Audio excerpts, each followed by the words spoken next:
Hello and welcome to another episode of The Weighing Room, where the three of us are back this week previewing an excellent weekend of action that has a bit for everyone, with flat racing from Musselburgh, jumps racing from Haydock, and also an ante-post look at the Irish Grand National from Fairyhouse on Monday. Frankie, how was your week? I saw you did a bit of modelling, didn't you, in the week? Yeah, yeah. Let's talking more posing, some dodgy posing going on. Slash picking up my suits for entry. So there's still a bit of racing relevance there. But no, steady week. I mean, I've been enjoying a couple of quiet weeks because it all goes mad after entry. Really go from entry, and then I might be sneaking in a Hong Kong trip in May, which is exciting. I've got a weird week of Scotland to Ireland, back to Scotland. There's all sorts going on. So obviously Chester kicks off as well. So yeah, I've been pretty steady, mate, to be honest. But racing is quite steady, isn't it, this weekend? Yeah, no, it is. It is, and it sounds like the calm before the storm, really, for you. Paul, this weekend, obviously, we mentioned when I put in the running order, obviously, we're going to put the Irish Grand National in there. You absolutely love this weekend. But for an Irishman, like a racing fan, is the Irish National, how does it compare to the Aintree Grand National? That's huge over here. There's a cracking atmosphere. Obviously, the fences at Aintree are unique. So two of my favourite weekends of the year coming up, like Fairyhouse this weekend. Fairyhouse is ultimately where I got the racing bug. Fairyhouse, when I was growing up, Fairyhouse was always on the Monday, Tuesday and Wednesday, with Family Day on the Wednesday. The Irish National was always on the Monday. So we used to go up to go racing. Mother and father used to take all of us, myself and brothers and sister. We all used to pack the car and off to Fairyhouse on the Wednesday. And ultimately that was where I got the racing bug and graduated then, where as the older I got then we started heading up, myself and brothers. We used to head up on the Monday to watch the Grand National. It's absolutely huge. Like the crowd, you'll be miles. If you're not there early on Monday, you're going to be queuing for miles to get into the track. The atmosphere is going to be incredible. I think the weather's given dry, so we've been pretty blessed now the last number of years. I know COVID, we missed out and what have you, but I was at it last year now, and the atmosphere was incredible. So really looking forward to this weekend.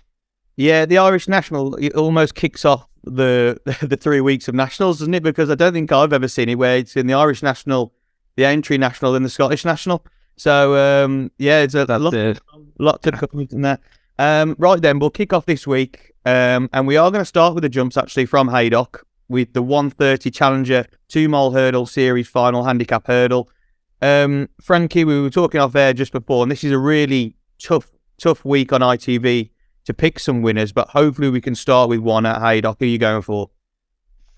It is a tough week, and for that reason, I'm not being scared of a few prices. The favourite might be hard to catch here. Was really impressive actually when winning last time out, and could just kind of keep going. And the handicapper might not have caught the favourite at all yet. Bubble Doobie.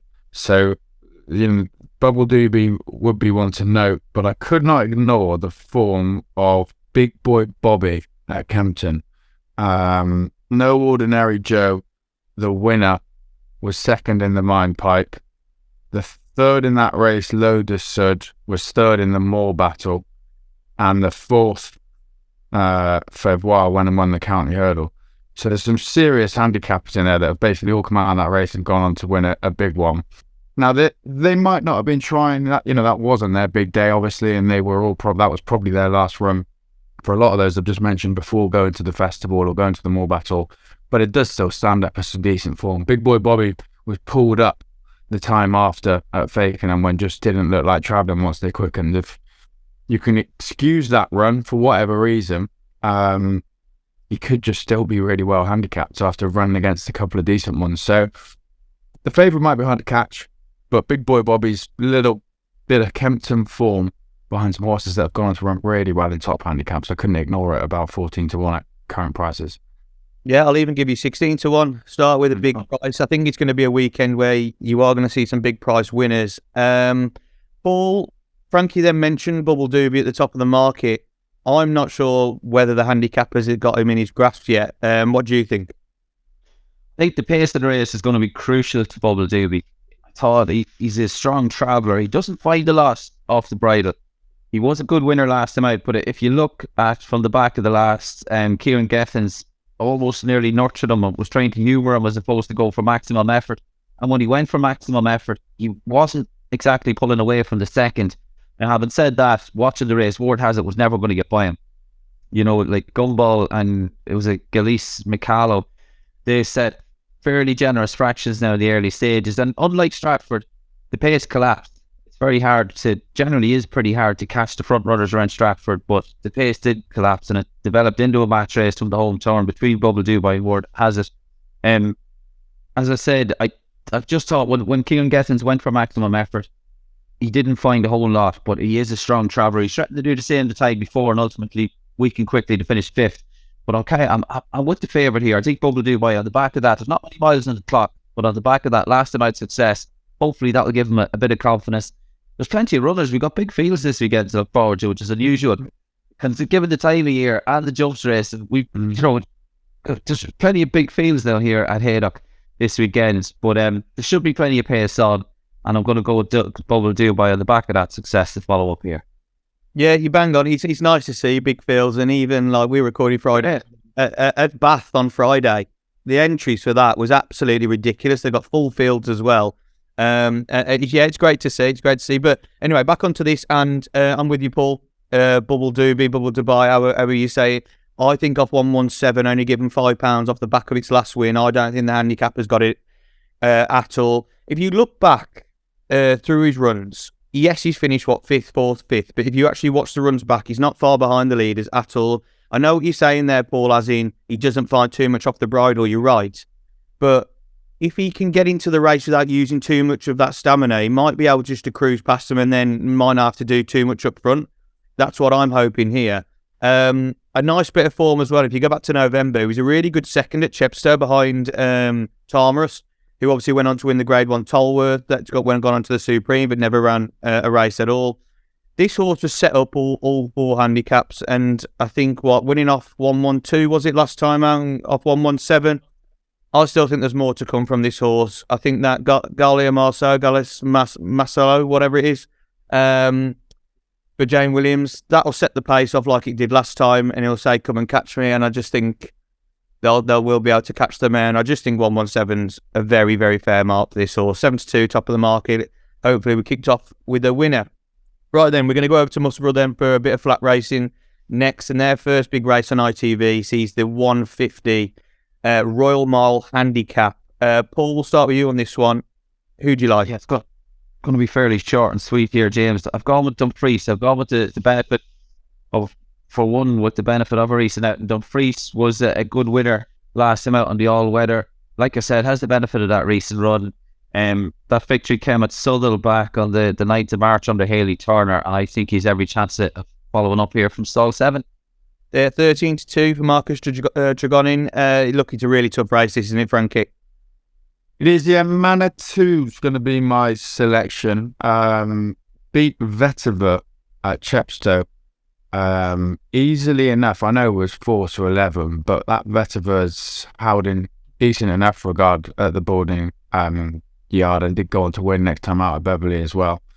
Also won over in, I think, Sweden, isn't it? Borough Park, before being a bit disappointing in France, but that was on heavy or soft ground that day and just didn't get travelling at all and going our favourite.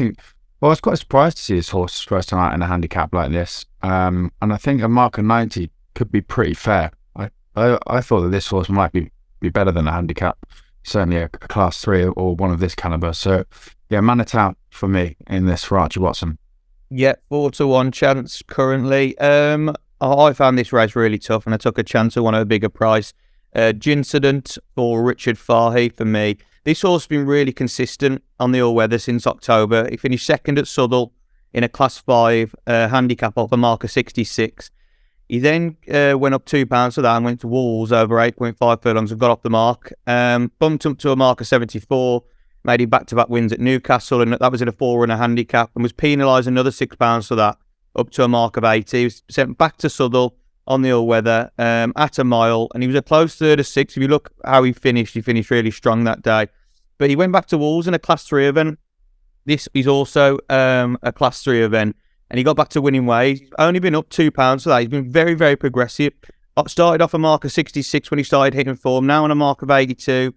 Yes, he has gone up quite a lot in the handicap, but I still think he's progressing. If you look by the way he races, he has got to come back to turf. That's probably why he's the price he is at the moment, because he's been running well on the all-weather. So he has got to do it on turf. But from stall 1, he might be able to just nip out and get a nice position. I do think the horse in stall 2, Finch Charmer, currently at 10-1, same price. If you look at the form he's got at Musselburgh, he absolutely bolted up by nearly 9 lengths. That was his best run today, that was. He's carrying much more weight than Gincident. That's why I've gone with Gincident. But I would just look at Finch Charmer as well. I would rather play them two against the horse at the top of the market. So Gincident's my selection, but watch out for Finch Charmer as well. I think both of them have got big each-way chances at 10-1 in the field. Right, then we're saying at Musselburgh for the next race, it's a 225. Bet 5, get 20 handicap, over 7 furlongs. Frankie, who caught your eye on this one? 2, Abduction seems a pretty decent each way bet, I think, after just having no luck at all in running last time out. This is when you say things like this and it goes against you, but I can't see how Abduction can't reverse the form with the favourite. And at the prices, if I was going to have a bet, for the pair of them, I'd definitely be siding with Abduction. Just absolutely no luck at all, and was travelling really, really well. So you'd hope that Abduction could beat Autumn Festival, but I'm going to keep the faith in the Gatekeeper. Put this horse up last week and managed to finish into a place at about 16, so was happy enough. Travelled nicely to the 6 furlong pole, was in with a chance and just didn't quite stay. I wonder if a mile on heavy ground was just a bit too much for the Gatekeeper. And back on better ground, back to 7 furlongs, might see still a slightly improved horse, because this is only his 3rd run after that massive break, and in my opinion a slightly weaker race. So they're willing to come and have a crack. I think he's up a pound or so from last week, so not much change to his mark, and I'm hoping he can pay out 2 weeks in a row. Yeah, 13-2 chance to Gatekeeper. I nearly did the same last week. I tipped Dirty Old Town, didn't I? And I was wondering if you would, yeah. But no, I've jumped off, and I can't believe it. If he's been dropped £2 as well and absolutely ran no race. If you look from the stall 2, I think he basically was pulled up, and I don't know how it's been dropped £2, but I've jumped off it. I've gone with one you've mentioned, Abduction. I think you're absolutely bang on. I think this horse is solid, 7-1 each way. He moved from Grand Tour to Jim Goldie in September last year, and Jim Goldie's got a cracking record around this track. But Abduction's been absolutely superb for the new yard since then. He won on stable debut at Ayr over 7 furlongs in September off a mark of 77. Then just 10 days later, he made it back-to-back wins off £3 higher. He's been up £6 to a mark of 86 since then. When last seen, he was a really good second. That was on good soft ground. What it currently is at Musselburgh. He might dry out at Musselburgh. You just have to wait. It could be good because then they're not expecting any rain, but they have had rain throughout the week. That was over course and distance. There's only £1 higher in a similar race here. I think he has to be taken really seriously. Like you said, that second to the favourite in this Autumn Festival, he was very, very unlucky. So Abduction for me, and what is off 8 stone 10 when Autumn Festival's off 9 stone. They were off the same weight last time out as well. I can't understand why they aren't closer in the market. I would have ahead of Autumn Festival. So when you have Autumn Festival at 9-2 and Abduction at 7-1, it's easy for me. I'm going to play. So Abduction for me for Jim Goldie. Paul, for you in this one? I have gone with the ultra consistent last year's winner, Guido from the Katie Stockyards. I think he has been a terrific servant to connections. He rarely runs a bad race. He doesn't know how to. He's never far away. He's rarely out of the first 3. It's an eye-catching jockey booking with Billy Loughnane taking off the valuable 5. Like I said, he won this race last year off a handicap mark of 83, which was his first start last season. He lines up here off a handicap mark of 90. He's so genuine. I think 13-2. Yeah, I'll leave it up to punters if that's an each way price, but I'd be going for the win. All or nothing here, James. But it's interesting what you touched on with the ground, James, with saying it's drying out. It's giving good soft at the moment. It wouldn't take much. Musselburgh's by the sea, and it's quite a sandy base there anyway. A dry day today would nearly see it on the quick side by tomorrow. It does dry out quite quick there. Yeah, I was just looking at the weather forecast, and they've had rain all week. It was soft, good to soft, and good soft in places. And it's still good to soft, but that's what I'm saying. And by the time of racing, it could be good, and it could be quicker than what people might have looked at maybe from a Thursday perspective. You might just have to take it on its merit on the Saturday. Anyway, Haydock's next. It's their second event of the afternoon on ITV. It's the Challenger Staying Chase Series final handicap chase over 3 mile 1.5 furlongs. Paul, we'll start with you. This looks another tricky event, doesn't it? Because they've got there's some contrasting form lines in here. There is. Some of these I'd imagine would be well fit to read you the racing post. So just depends what side.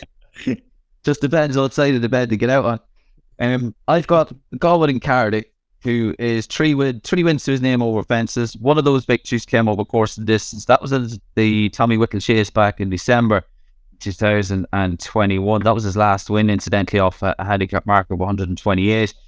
He was second. He ran a cracker to finish second in this race last year behind Musical Slave of a marker 135. He was quite keen on that occasion. Like I said, he was second in this off 135. He lines up here off 125.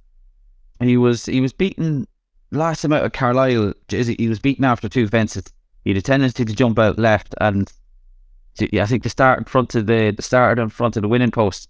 So that it was quite a run to the first fence. But even the first 2 fences, he was out to his left, and then the last fence down the back, where you're running straight into that right-handed bend, he was out on the job. He nearly had white paint on his left boot. He was that wide, so he had no chance. I'd put a line through that, and I think we're going to see him to better effect here. So, Enclosure on a going day for me, James. Yeah, 8-1 chance, been backed in from 10-1 currently. Frankie, for you? The 2 I looked at next door to each other in the market, 5-all, I would probably fancy again to reverse the form with Mucho Mass, slightly better off at the weights and with a little bit more luck in running, might be able to get the better of Mucho Mass. But I'm going to go with Neil Moon. I was disappointing last time out, was third when going off favourite, but the run before that, a good second behind Cap de Nor at Ascot, and Cap was well in that day. Christian was lining up the kitties like Cap de Nor double again, wasn't he? And they had to fire early, I think, because they couldn't get Cap into the handicap at Kempton. So I think that was a good race. And then you watch his last run back, he just blundered, I think, 3 out and seemed to maybe lose his confidence, maybe knock the wind out of him a bit. He just jumped the last 3 at Newbury terribly. And that was really the kind of his downfall that day. So he will need to jump better. Jack Tudor's a positive book, and he obviously rides Christians in all these 3 mile staying chases. So he knows his way around a big handicap like this. And Neil Moon gets the vote out of the 2 for me. Yeah, 10-1 chance, Neil Moon. I've gone for the other one you just mentioned, 5-all. I'm a huge fan of Mucho Mass, and I think I put it up for those last 2 wins, actually. But just at the top of the market at 9-2 and 12 stone, I think it's a bit skinny. I do think 5-all has got a big chance to reverse the form. So at 8-1, that's why I went for 5-all. But he is a horse with a bit of an up and down record. Mm-hmm. Last 4 runs, he's unseated his rider twice, but he has been put on first time cheap pieces that are hopefully just make him concentrate a little bit more on Saturday. You look at some of his form, though, when he's actually been going well. 3 starts ago at Wetherby, over 3 miles. He got off the mark for the term in a handicap chase off 114. That was in really decisive fashion. If you go and look how he won, it was very, very easy. Up £6 for that win. Obviously, at Sandown on soft ground last time, he finished second behind Mucho Mass. Mucho Mass, I thought, had a little bit more in the handicap off the back of what he did the time before. I still think off 129, Mucho Mass isn't under the handicapper's thumb, but just in a race where you're carrying top weight, it's very tough, I think, especially in this race when someone might have a bit in hand. And I do think off 122, 5-all, if being able to jump properly, he's getting £7 off Mucho Mass. I just thought at 8-1 he was probably the play instead of Mucho Mass, but I like that form line, and I think he's got a really good each way chance if not in seeing the rider for a 3rd time in his 5th race. So you've just got to jump well. But it's easier said than done. One of Musselburgh's better events of the afternoon is the 3 o'clock Toe Whirlpool Scottish Sprint Cup over handicap over 5 furlongs. Frankie, talk us through your selection in this one. I'm going to go with Zarzini, whose recent form is nothing short of abysmal. that has been in big pot handicaps, a number of class 2 handicaps, some solid handicappers in there, and mainly because his best form has always come around this time of year. That this horse's mark has dropped from 104 down to 97, and if he is right and ready to strike, then that could be a really attractive mark. This time last year won, I don't know if it was this race, it's 16th of April, all the dates are moving around. I don't think it was this actual race, but it was a 5-furlong handicap at Musselburgh, and also has a second to his name the year before this time of year as well. So, yes, recent form's crap, but around April, May has always shown his best form and has decent Musselburgh form. So, provided that he is ready to go, and it's not just a sliding, never-ending skill in the handicap, Zarzini for me has got a chance. Yeah, 13-2 chance, Zarzini. Paul, for you? Yeah, I know we got the 14 runners going to post here, James, but I think I'm confident that I'm hovering on nap territory here with Silky Wilkie, who was 8th when last seen at Wolverhampton in a race won by Dubai Station on March the 11th. Now, I know Dubai Station done nothing for the form on his next start. He only managed to beat one home at Kempton. But prior to that run at Wolverhampton, Silky Wilkie made all to win over 6 furlongs at Kempton. And if you stop the race on the home turn, you'd almost be forgiven to think that the jockey that they'd gone off far too fast in front. But he kept finding, he wasn't for catching, and I think that could be a similar story here. I think it's 5 furlong trip, so he's not going to be afraid to go forward. He's drawn in 14, and ultimately the high numbers are favoured here on the 5 furlong track at Musselburgh. You've got a kink in the rail, kind of, I think it's about 2.5, 3 furlongs out, and those drawn high are closest to the stand side rail, and they can just kind of kick. A lot of the jockeys, you'll see them over the minimum trip at Musselburgh, they kind of kick off that bit of a kink or what have you, 3 furlongs out, and it just does it's worth about a length, I think, if you can get that stand side rail. I think that's where Clifford Lee's gone up to play his run. He's sharp away from the gate, so I don't see that being an issue. And yeah, I think Silky Wilkie can lead them home here. Yeah, 9-1 chance, and a really big shout for Silky Wilkie there. There's 2 in here that I like, but there's only one I put up in my selection, but I just keep an eye on the other. But Came from the Dark, I've had a love-hate relationship with this horse for a long, long time, and it just seems to never do it for me, but I've got to keep going now on a mark of 97 down from 108. A really good horse earlier on in his career for Ed Walker, winning similar handicap events to this off higher marks. Back in July 2021, he took the Group 3 Coral Charge on good to soft ground. So if he's retaining any of that form, he's got a massive chance here. The only problem is he hasn't really done it recently. A bit like your horse, Frankie, with Zarzini, where he hasn't got much form. Came from the Dark, hasn't got much form at all. But that's in his mark from 108, go down 11 pounds, to 97. So if he can't do it off 97 and can't go close, you just got to give up, haven't you, really? Or you've got to shove him in lesser races, because he's obviously not the same. He's not the same horse that he used to be. But he has come for a lot of market attention. When I was looking at the tips yesterday for this, he was 7-1. He's now 11-2. So he's obviously come for a bit of money. So Came from the Dark, I'll stick with him. Last Chance Saloon. I know Hugh Murphy, he's in the saddle, so you probably wouldn't want a better man at the moment in the saddle because he's riding really well. But I would just keep an eye on Mackinac. He absolutely loves it around Musselburgh. He's got a cracking record. He's already a course and distance winner round the field, where there isn't actually too many course and distance winners in the field. So Mackinac's one to keep on side as well, but Came from the Dark at 11-2 will be my selection, but I think it's a very, very tough race. Haydock's final event on the pod this week is the Challenger Stayers Hurdle Series final handicap hurdle, over 3 miles and half a furlong. Paul, make your case for one in here, because it's quite a toughie, isn't it? It is. It's a competitive one. I've gone with Highland, who's one of the lesser exposed in the field. He's had 9 runs on the rules, 8 of which have been over hurdles. I thought he ran well. He was a little bit keen without over racing last time out at Newbury, and when he ultimately ended up finishing second and behind Emmy Tom. He got a little bit flat-footed, caught for pace between the last 2 hurdles, but I thought he stayed on nicely from the landing side of the last hurdle. He's quite a light light frame horse, but there should be more to come from him. I was quite taken by that performance. So I'm going to take a chance on the Nicky Henderson trained Highland. Yeah, Highland 8-1 was a horse I looked at. I just thought could definitely have more to come, only being 6 years of age. So I think he's got a cracking E-Trade chance, Highland. Paul, for you. Frankie, sorry for you. Same sort of story. Another 6-year-old that you hope is progressing. It's so Fury. I couldn't be too strong on anything in this race, to be honest, but the horse is progressing nicely.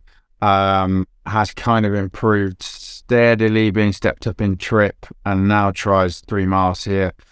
Does have a decent bit of back from, second to Irish Hill, second to Rare Edition. I know this is going back to bumper days at, I think, Southall, yeah.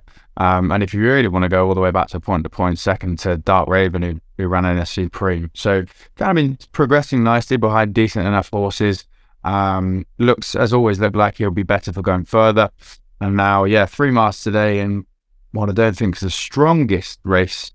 Could be well handicapped, and we know that John Joe is very good at getting well handicapped when he wants to. So it's a jury's a tentative selection. Yeah, I'm with you on It's So Fury, but I'm more strong than you. I think it's got an absolutely cracking chance. And I think it is a tough race, but I could be bordering on that territory here with It's So Fury, because I just think the form of his runs far outweighs any other horse in this field, and I can't understand why it's not favourite. So for me, a horse, if I think it's that strong in the betting, it's that strong form-wise, and it's not as strong in the betting, gobble it up while you can, because at 9-2, and I think it was 5-1 yesterday, I think this should be 3-1, 7-2. So I'd take the price now all day long. He was a decent horse for John Joe. He was a decent horse before he joined John Joe, because if you look in his bumper before that, he finished second to Dark Raven, and obviously we've seen what Dark Raven's gone on to do. He's placed in a graded race at the Cheltenham Festival, and also the Dublin Racing Festival. So he was obviously a smart horse before he went there, but since joining there, joining John Joe O'Neill, he's also bumped into a horse Rare Edition in bumpers, so he hasn't got some bad bumper form. Without winning, he's finished in the placings. And this season, obviously, he's been sent hurdling, and he was stepped up to 2 mile 5 at Warwick in September. He landed a 4-runner event by 14 lengths. He was obviously a horse I thought of quite strongly. He then backed that up in a similar event at Ludlow under a penalty, making it back-to-back wins. He was seeking a hat-trick when dropped in trip to 2 mile 3 at Taunton, next time on handicap debut off 1-2-4. And he was a good second that day, and that was behind Irish Hill. Irish Hill's gone on to perform really well this season, a horse that showed that he was well in as well with the handicapper. He only went down by 4 lengths that day, and he was giving away £9 to Irish Hill. That was a monster performance, I thought. Last time out of Scarf 1-2-6, he absolutely got a cracking form line again. That was over 2 miles, 7.5 furlongs, so bumped up in trip, and that was behind Thomas Moore. Thomas Moore ran a cracking race that day, and Luke Demold was in second. Luke Demold's gone on to win since. Also, the fourth in that race was Evaldi. Evaldi's come out and won since for Paul Nicholls. So It's So Fury off the same mark in this race, off a pretty similar trip. I just think he's got everything going for him. And I think at 9-2, fill your boots. So I really do think he's got a cracking chance. Look, it is a tough race, and you can even play it each way if you want, but I'm not. I'm having it on the nose. So I just think, like Frankie mentioned, John Joe O'Neill, he knows how to get one well handicaps, and I think I've 1-2-6, he's got more to come. So pretty strong case there for It's So Fury. The final event we're going to cover on ITV is the feature event from Musselburgh. It's the 3:35 Queen's Cup over 1 mile 6. And this race in the past has seen quite a few big prize winners go on to land this race. But Frankie, we'll start with you. Who are you going for in this one? Yeah, it's the feature. There's prices to be had, but I'm going with the favourite. Spirit Mixer, I think, has got to be hard to beat. And another horse that's been running, in my opinion, in potentially better handicaps than this, and has been quite unlucky, really. Callum Hutchinson's ridden this horse the last, 6 or 7 times. Has won on him 3 times, and has just been quite unlucky the last 3. He was drawn wide at Chester, which doesn't really give you much hope, and didn't have much luck in running, and still managed to come 4th. Was second to Trusham. I know, obviously, giving away 2 stone, and that was that incredible performance by Trusham, but did still manage to beat the rest of the field, and there was a lot in there that were trying, so that's still decent form in my opinion. And then last time out again, really unlucky in running, was getting bumped around all over the shop. And I did quite like the way that he managed to finish his race still that day, only into 6th, but didn't have much luck. So yeah, he's got a fair bit of weight to carry. He hasn't managed to win since his mark's gone above 90, really, and up into, the high 97s and 100s. He hasn't been quite there, but I think he's been running well in good races and should hopefully get his chance. It just needs to have a bit more luck in running. But Callum Hutchinson keeps the ride, so I think that's positive. He's ridden this horse the last 6 times, and he'll know that he's got to stay out in trouble as well as anyone. Yeah, Spirit Mixer, absolutely cracking pedigree, hasn't he? Frankel over Arabian Queen. So, yeah, 4-1 favourite at the top of the market. He's got every chance. Paul, for you? For me, first of all, I'm sure Yukon Glen's going to have his followers. He has to be there. Well, he's a hold-up horse. You'd imagine on his best form, he'd have to be there or thereabouts. But he's a hold-up horse. There's 14 runners. He's going to need a very fast pace and a lot of luck in running. But he's 12 to 1, and you could do worse than have a couple of quid each way on Yukon Glen. The one I've gone with is Wise Eagle, course and distance winner. He's a horse that Danny Tuddup knows well. He's been a terrific servant to connections. Having said that, the man that I suppose best known for riding Lady Buttons, Adam Nicholl, he's done incredibly well. He's handled Wise Eagle pretty well. He trains on the beach in the northeast, just north of Newcastle. Wise Eagle himself was last seen scoring a Pontefract over 2 miles and 2. That was in October of last year. You need to be fairly straight here to, running off at a career mark of 98. But I'd be hopeful that Wise Eagle can get in the mix once again from stall 10. Yeah, Wise Eagle, he does run well in these sorts of races, doesn't he? And he, obviously for the Danny Tudhope in the saddle as well. Not a bad shout at all. I took a different approach to this one because I thought it was quite a tough race, and I love my jumps, so I've gone for a jump source. That's going back onto the flat, and I've gone for Paul Nicholls, Pleasant Man, with obviously Kevin Stott in the saddle. No surprise to see him in the saddle, riding for Paul, and I think that'll probably be something that happens all season, being with Megan Nicholls. Megan not riding anymore, and he'll pick up any rise Paul sends on the flat.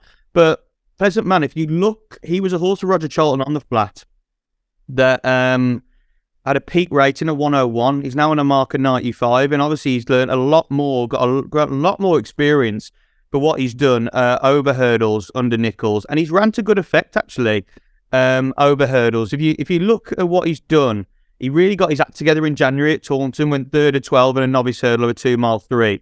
He then went into a handicap company at Exeter, and I'm not sure how he didn't win off 105 that day. He was beaten by a short head in second, but he really should have got up to win. Second twice more since then in similar races at Taunton and Exeter again. He's more battle hardened, like I said. He's got a mark of 95 now on the flat. His last race was off a mark of 93 on the flat at Haydock. At Yarmouth in a handicap in a class 2. So that was over 1 mile 6 again. So he's obviously got something about him, this horse, and for them to send him back off only £2 higher onto the flat, I thought was a bit taking. So I'll take a chance at one. It's very tentative, but Pleasant Man at 12 to 1 for Paul Nicholls to hopefully go and disrupt the Flat Boys and continue his good form. Right then, lads, that's everything from Saturday's action on ITV, but we couldn't have this pod this week without talking about the Irish Grand National on Monday. The Irish Grand National, like we said, Paul, at the top of the show, it's a cracking race. It's a cracking atmosphere for everyone that goes to Fairyhouse on the card. And we're talking from an ante-post perspective because obviously the decks don't come out, till Saturday, 11 o'clock-ish, 12 o'clock-ish. So we are... Yeah. So hopefully all these horses run, but we'd like to think that they will. Paul, we'll start with you. Couldn't start anywhere else, could we? Who are you going for in the 2023 Irish Grand National? I've gone with a team that are enjoying plenty of success this season. I've gone with Espinito Bello. He's already a Grand National winner. He won the Leinster National at Naas last season. He's only had the 16 runs, 8 of which have been over fences. Like I said, he won the Leinster National. He jumped and travelled superbly on that occasion. He missed one on the first circuit. I think it was with the 3rd or 4th fence. He got in a little tight. But other than that, he was foot perfect. He was brilliant. Travelled, jumped, fantastic. I think that was already extended 3 miles. I think the 3 miles and 5 here won't be a problem. I think that'll be right up Espinito Bello Street. You got a young man in Michael O'Sullivan who's riding with plenty of confidence. He's Cheltenham Festival winning jockey, Cheltenham Festival winning trainer.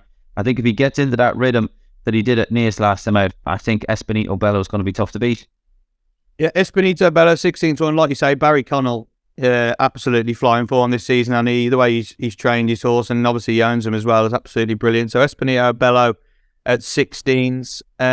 Frankie, who took your fancy at this stage in the Irish National? Uptown. I like who has just been getting better and better the further he goes, and will enjoy this, no doubt, after I thought a very good second at Cheltenham. And gets, I think, £9 swing with the favourite now coming into this, which is massive, particularly when you're going 3 miles and 5 furlongs. Out of the pair, even if they're off the same weights, to be honest, I love the way that Stumptown rallied. You know, if you look at coming towards the last, Angel's Dawn must have been, I don't know what price in running, but was travelling the best, looked the best, but Stumptown showed a bit of fight, you know, rallied and kind of got going again up the rail. I like to see that when you're coming into a national. You want a horse that's a bit tough.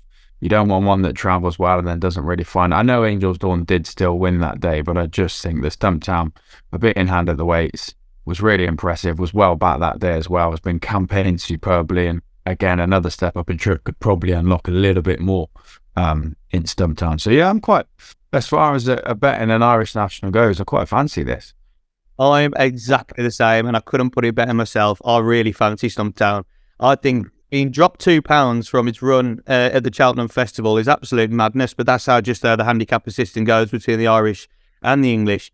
You're right, the swing with Angel's Dawn is huge, and I do probably think Stumptown will get the better of Angel's Dawn this time. But just the way, like you said, the way he's been campaigned, from running at Sandown and absolutely jumping brilliantly to then going into the Kim Muir, jumping the last with every chance, just being rallied by a horse that was getting weight, getting £4 that day. I think Stumptown, like, he's 36th in the field currently. He's 12-1. There is only 25 days between his last run. That is the only worry I've got. But off what, 133? I think he'll stay the 3 mile 5, no problem. If you look how he rallied up the hill the last, after all the jumping that you do in the Kim Muir, I think that shows he'll stay the trip. And for all the reasons you said, and more, I think Stumptown at 12-1, you're right. In Irish National, I'm getting a bit giddy because I think he's got an absolutely great chance. Another one I will chuck in then, I can't get away from, following the same form line, he's Angel's Dawn. I know there is a swing in the weights, like you said, I think it's £9, and she's gone up, to a mark of 138. She was obviously very well in the Kim Muir and jumped brilliantly because she did unseat her rider the time before that when looking to have a chance. But Angel's Dawn, for me, the way she travelled round Cheltenham was an absolute dream. And then she jumped the last, and it's almost like, I think the jockey, was it Patrick King who was in the saddle that day? He almost thought that Stumptown wouldn't find as much, and then had to give it a go, and it finished off the race, and it only won by a head. But I still think there's more to come. I think the £7 fair, because I think there's still more to come. I think Angel's Dawn will get the trip as well, no problem. I think the Kim Muir form this season's really, really strong. These two, Mr. Incredible's got a cracking chance in the National, the Aintree National, and Dunboyne back and forth. That's a really good horse as well. I think form of that race is very, very strong. I think Stumptown shouldn't be joint 12-1. I think Stumptown should probably be 10s, and Angel's Dawn should probably be 14s. I think at the same price, then that's why I go Stumptown over Angel's Dawn. But I'm going to chuck them both in the mix. I think Angel's Dawn will hit the frame definitely, but I think Stumptown, like you, Frankie, will go on and win the race, and I'm quite confident actually for an Irish National. Lads, that's all for this week's podcast. We've covered a fair bit there: flat, jumps racing, Irish National. But Frankie, we'll start with you for the nap this week. Me and you, we both landed our nap last week, both the same. Foxy's Tails, 11-2. I think you're going for a hat trick, aren't you, this week with Bonte the week before? So absolutely. Yeah, no pressure. There's 2 to decide between, and I'm probably going to have to stick with the shorter price of the 2. I'm just trying to find the race that Manitou runs in. The 150, the first race, the opener, I'll know my fate early on. 150 at Musselburgh, Manitou for Archie Watson, I think it's a better horse than a Class 3 handicap. Yep, 4-1 currently in the market. Manitou, Frankie going for the hat trick. Paul, for you, I think you landed your nap before you were last on the show as well. So I think you might be going for 2 out of 2. I think I don't know if it was the last one, but it was, I think, the time before. Maybe. Time before, yeah. When I was, I think so. Who are you going for? Silky Welky, 3 o'clock Musselburgh. Stall 14, catch me if you can. 9-1 chance, lovely jubbly. And I'm going for It's So Fury, 9-2. For all the reasons I mentioned earlier, I think he's got the best form in the race, and of 1-2-6, I think it's well handicapped. So It's So Fury for me for the John Joe O'Neill team. Lads, thanks as always. Cracking podcast. We've been through absolutely loads there. Hopefully we've found some winners. It is a tough weekend of racing, but even if we just find the Irish National winner, Paul will be a very happy man. Please be sure to like this video, comment your selections or nap across the weekend or who you fancy in the Irish National below. And make sure to subscribe to the Winners Enclosure channel so you get the notifications when we are live. All the best wherever you're back in this weekend and on Monday in Ireland. And thanks for watching.